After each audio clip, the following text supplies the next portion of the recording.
Добрый день, дорогие мои! Хочу сегодня продолжить цикл видео про токсичных людей. И я обещала вам в прошлом видео рассказать, как же защититься от токсичных людей. Ведь мы же их встречаем каждый день, везде. Они встречаются в нашей повседневной жизни полностью, они окружают нас иногда.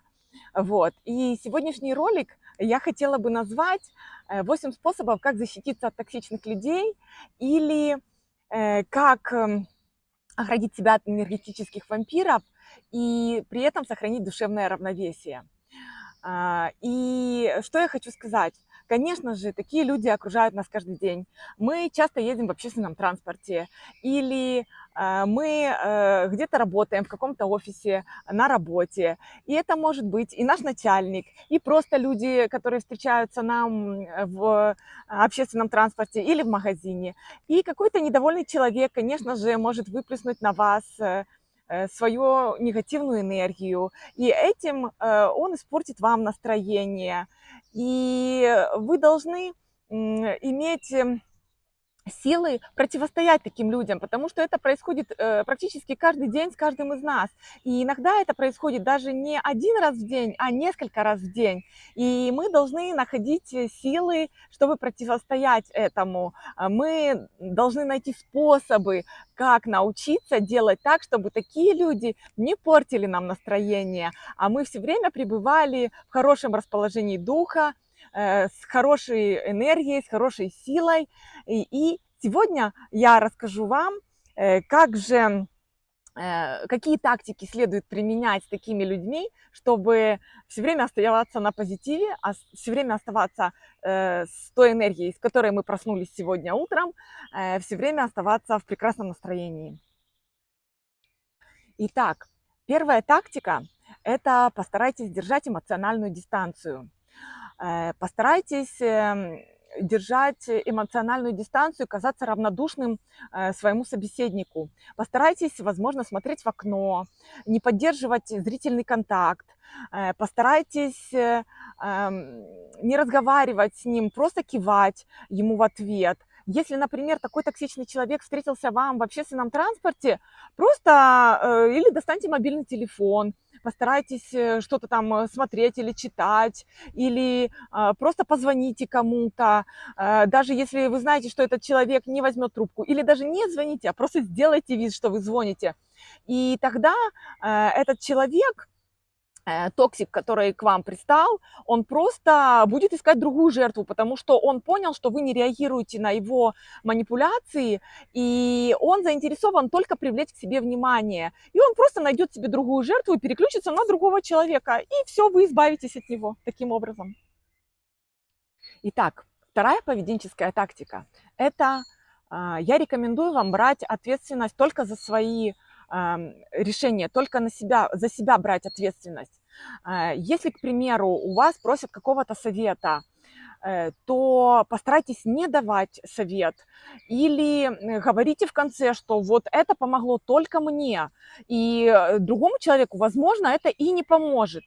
Но не давайте прямого совета, не говорите, что я бы сделала вот только так, и все, потому что токсики, они специально просят советов и часто прямо чуть ли не требуют совета.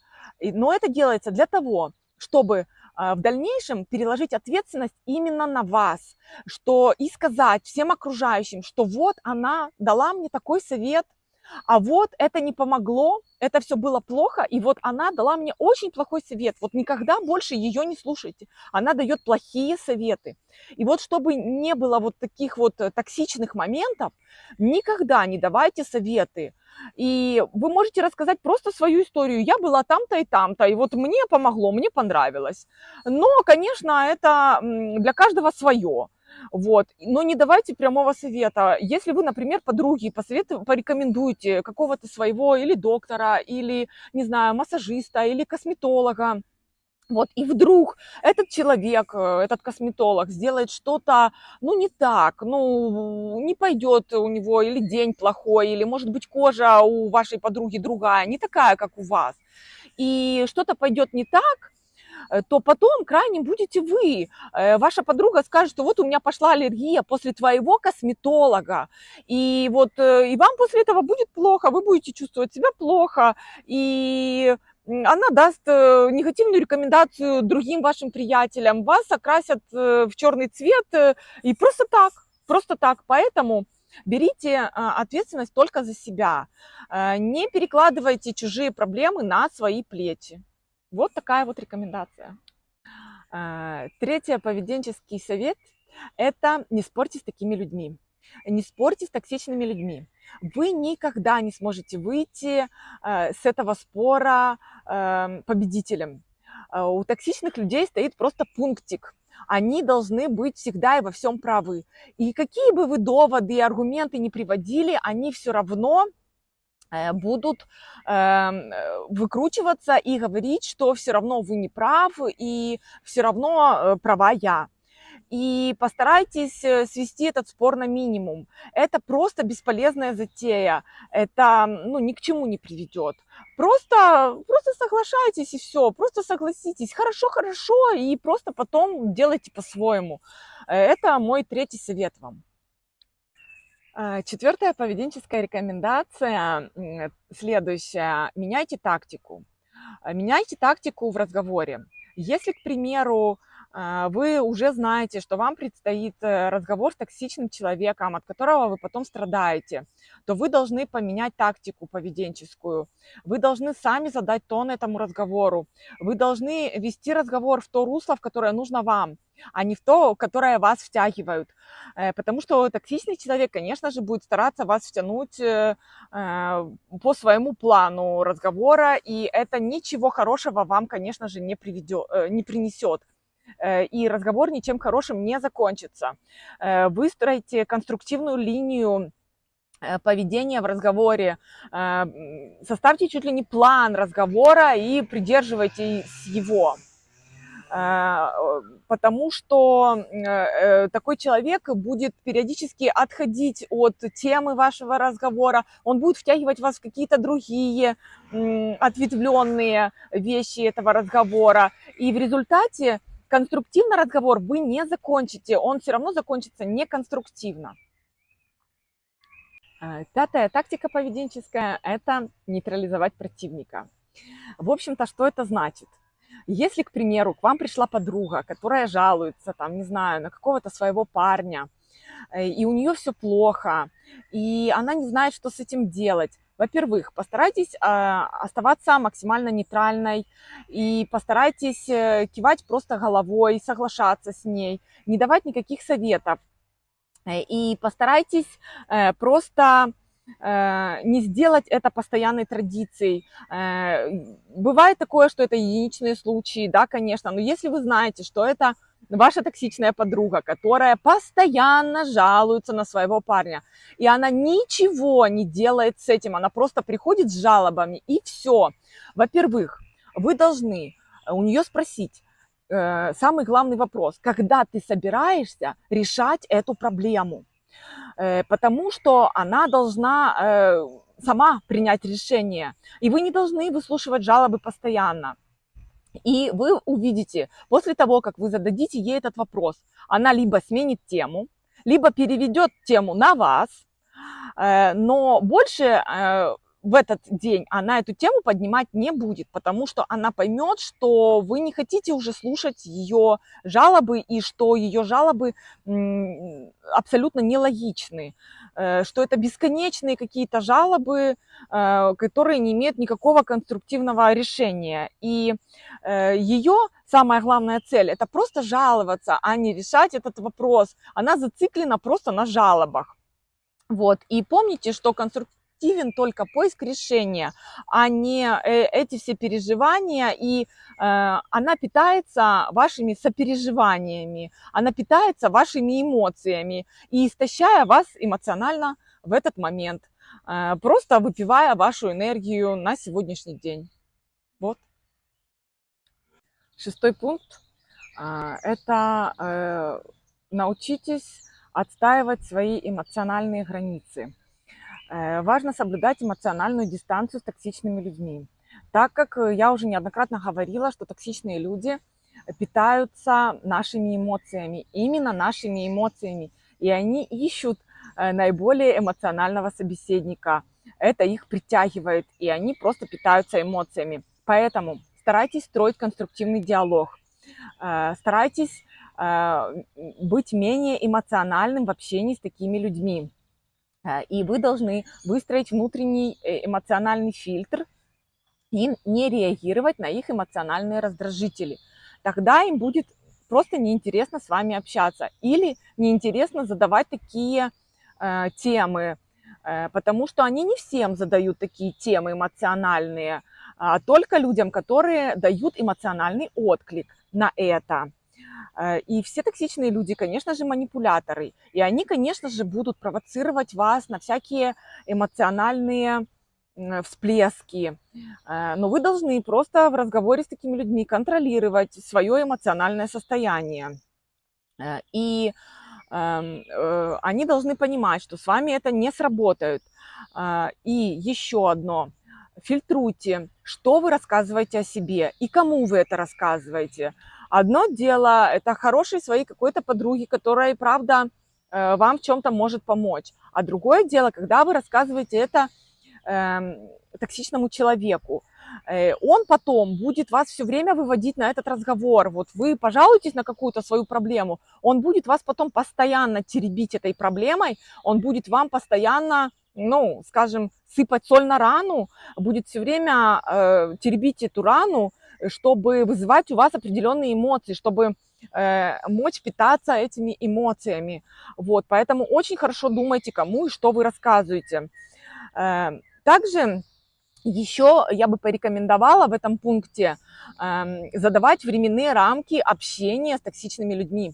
Если вы знаете, что у вас сейчас к вам придет, там, не знаю, какая-то токсичная ваша родственница, скажите ей, что ну, у меня сейчас есть только 30 минут для общения, а потом мне нужно идти там, у меня встреча, или мне там по делам, или мне за детьми, или еще что-то, придумайте какую-то причину и ограничьте себя временными рамками. Вот, чтобы она, и как бы вы должны понимать, что вот за 30 минут вы не сможете впитать в себя достаточно много негативных эмоций, что вы сможете выдержать эти 30 минут, не повредив своему психоэмоциональному состоянию в этот день. Вот. В-третьих, делайте вид, что не делайте никогда, вернее, вид, что моральное давление это норма. Вы не молчите. Если вы чувствуете, что на вас морально давят или что вас как-то морально, не знаю, унижают, вы должны открыто сказать, что ты вообще мне такое говоришь. Я не могу понять, я что, должна это слушать, я должна это терпеть по какой-то причине? По какой причине я вообще должна это терпеть? Вот, вы должны не молчать об этом, вы должны открыто высказывать, чтобы это не повторялось. И вы должны так и говорить, что я надеюсь, что такой разговор у нас больше не повторится. Вот. И здесь несколько вариантов событий после такого разговора, что либо это поможет и больше не будет таких разговоров, либо ну, человек как бы поменяется, либо такой человек просто прекратит с вами общение. Но, конечно, вы должны понимать, что таким разговором вы можете прекратить общение с таким человеком. Итак, 7-я поведенческая тактика – это постарайтесь минимизировать общение с токсичными людьми. В общем, как это сделать? Если вы хотите сохранить свое ментальное здоровье, то всегда делайте, конечно же, выбор в свою пользу и сокращайте общение с такими людьми. Если, к примеру, у вас есть на работе токсичный сотрудник, с которым вам очень тяжело общаться, и вы знаете, что после общения с таким человеком вы измотаны, у вас нет мотивации, у вас нет энергии, то постарайтесь свести такое общение к минимуму, как говорится, работа и ничего личного. Никаких разговоров на личные темы, только по работе, только все четко по работе. Если не получается полностью отказаться от общения с таким человеком, то нужно минимизировать с ним встречи и общение. Вот. Помните, что токсичным людям очень важна ваша ответная реакция. Им очень важны ваши эмоции и ваши переживания. И их интересует ваша энергия. Они ей питаются. И если вы во время разговора не будете эмоционально отзывчивы, то ему просто будет неинтересно с вами общаться. И тогда ваше общение сведется к минимуму и сведется только к рабочим моментам. И других моментов общения просто не будет. Поэтому постарайтесь быть максимально спокойным, просто ровным в общении. Просто кивать и соглашаться, кивать и соглашаться. И только по работе, только по делу и больше ничего, только конструктивные разговоры. 8 пункт поведенческой тактики – это не берите все близко к сердцу.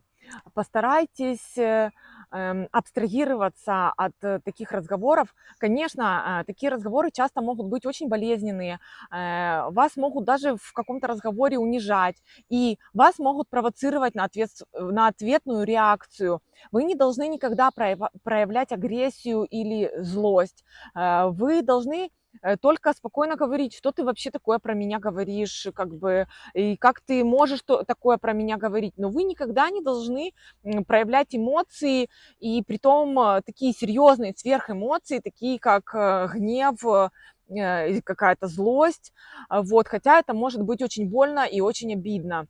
Вот. И вы должны, конечно же, абстрагироваться от таких разговоров. Вы никогда не должны извиняться, вы не должны переживать или что-то объяснять. Чем больше вы будете вдаваться в объяснение, тем сильнее вам будут залазить под кожу и делать вам больно. Вот. Вы должны просто абстрагироваться и либо молча выслушать, либо как-то, ну, отреагировать, что зачем ты мне говоришь такие болезненные вещи, в общем-то. И э, либо вы должны просто в открытую, абсолютно спокойно сказать, что именно вас не устраивает. И либо человек начнет менять поведение, либо вы должны просто, либо он прекратит общение с вами, потому что он почувствует, что вы не даете ответную эмоциональную реакцию на это. И он должен понимать, что вы можете постоять за себя, что вы не будете просто так это все выслушивать, что вам это неприятно, и что вы понимаете, что это не про вас, и что это все, ну, чужое, и это все, как бы, он напридумывал, и вам это не нужно, вам просто не нужно это слушать. И когда он поймет, что манипуляции с вами бесполезны, он должен либо поменять тактику, либо просто перестать с вами общаться. В заключение я хочу, конечно же, вам сказать, что вы должны очень хорошо разобраться, действительно ли это токсичный человек, или, возможно, у этого человека сейчас просто какие-то проблемы семейные или на работе, или еще где-то, и это все накладывает какой-то определенный эмоциональный фон. И, возможно, этот человек несколько раз, один, возможно, раз или два раза, просто, как говорится, изольет вам душу, и на этом все закончится. И это не будет, это не было до этого часто, и после этого это тоже не будет длиться постоянно. Это просто, возможно, ну, человек и правда как бы просит помощи или просит, чтобы его выслушали или дали какой-то совет. Вы должны очень четко понимать, правда ли это токсичный человек или просто человеку плохо вот и именно вот сейчас, и он нуждается в помощи. И, конечно же, вы должны помнить, что ваше психологическое здоровье прежде всего, и ваше благополучие – это самое главное. И это всегда вы должны ставить на первое место. Спасибо большое за внимание. Увидимся в следующем выпуске.